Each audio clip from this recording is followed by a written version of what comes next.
tell you a little story, may as well, might help you. Okay, it's a story of a couple named Suhaila and Farouk, and they were married romantically. They loved each other very much. And it was in the time of the, I think, Abdulaziz's caliphate, the fifth righteous caliph, when there were no more poor Muslims. Everyone was wealthy. Not Muslim, sorry, nobody was poor. There were no poor people, because Islamic economics, finance, and system really did work.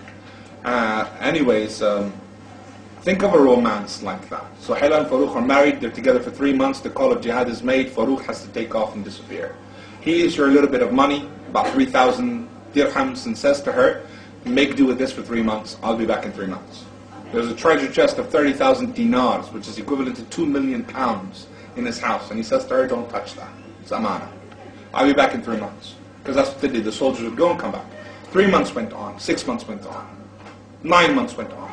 In that time she found bearing with a child. A year went on, she gave birth to a boy. No sign of Farouk. Year and a half went on. 2 years went by, 2.5 years went by. Some man came back from battle and said, I saw Farouk fall. Now she knows he is dead. And so now she opens the treasure chest of 2 million pounds. Until then she obeyed him, didn't touch it. 3,000 dirhams for that long, subhanAllah, she stretched it. 30 years go by. She's looking after this boy. She's had a son. She's looking after him. She's paying for his education. She's getting him, looked after, etc. 30 years go by. Now we're in Medina. This happened in Medina. 30 years she's thinking of Farouk. He was such a great man, my great hero. He fought jihad, he was killed. He was just this amazing guy. She loved him. When he was going, he thought twice. He looked back. She pushed him out the door. Said, have you no fear of Allah? Seek the Jannah and I'll see you there, inshallah. She was a righteous woman. She pushed him out. Said, go. And he went. Anyways, 30 years go by. Here's Medina.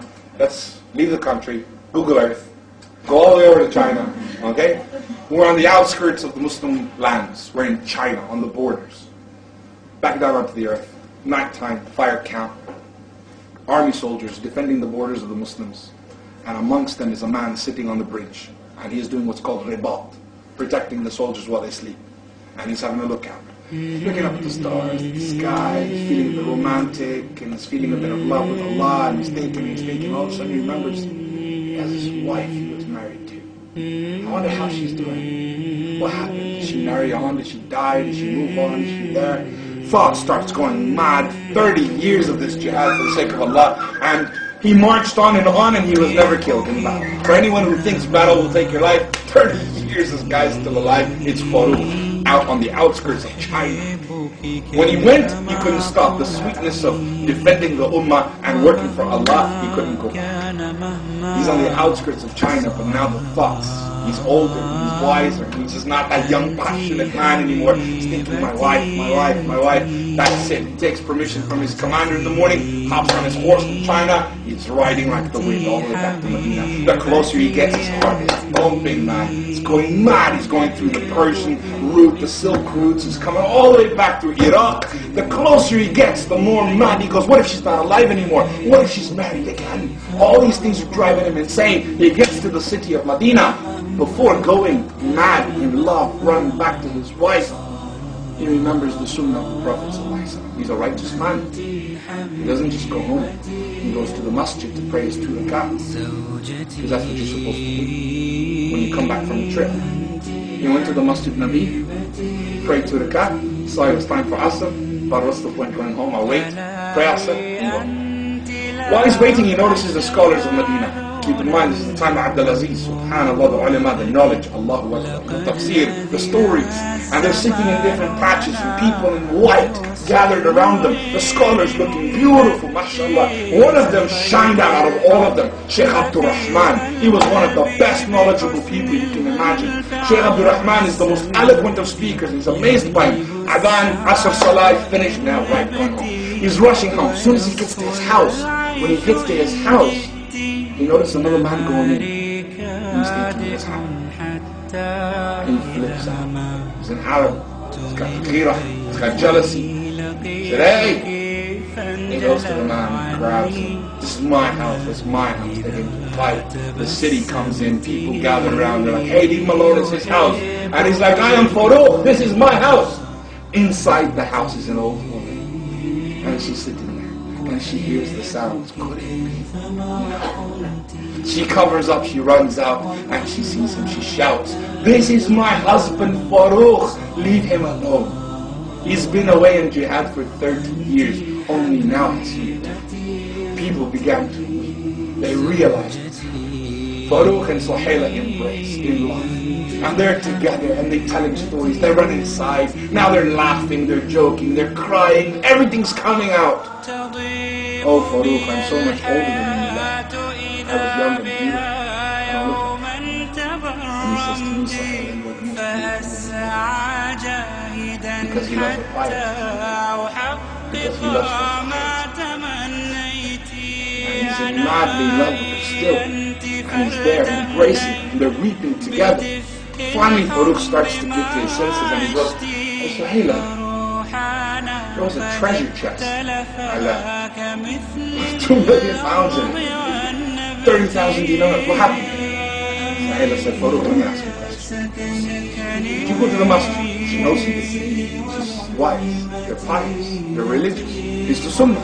Did you go to the masjid? You did? Yes, I did. Did you see anything? Amazing scholars. This time has changed. The knowledge of the deen, the way it's being spread. Did you see anyone in particular? One really stood out. What would you give to be that man? I would give anything to be that knowledgeable. Would you give 30,000 dinars? Yes, I would. What if that was your son?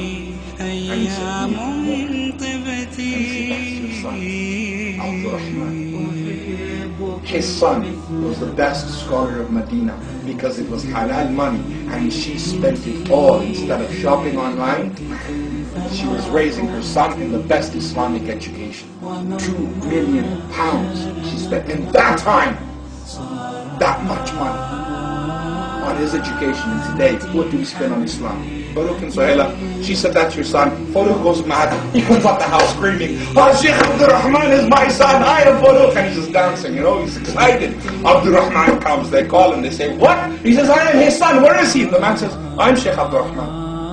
And when he sees him, he realizes the man he was fighting with in the beginning. He was going to his house. That was his son. And he hugs him and he embraces. And the city comes and sees this father jumping up for joy. My son is no ordinary boy. He is Sheikh Abdurrahman. And everyone starts to weep. Everyone is emotional with him. And one of the people that wept, that came to stop the arguing in the first place, was the great Imam Malik from the Maliki Madhab. What was he doing there? What was he doing there in that crowd? Imam Malik was the student of Sheikh Abdurrahman ibn Farouk. ومن آياته أن خلق لكم من أنفسكم أزواجا لتسكنوا إليها وجعل بينكم مودة ورحمة إن في ذلك لآيات لقوم يتفكرون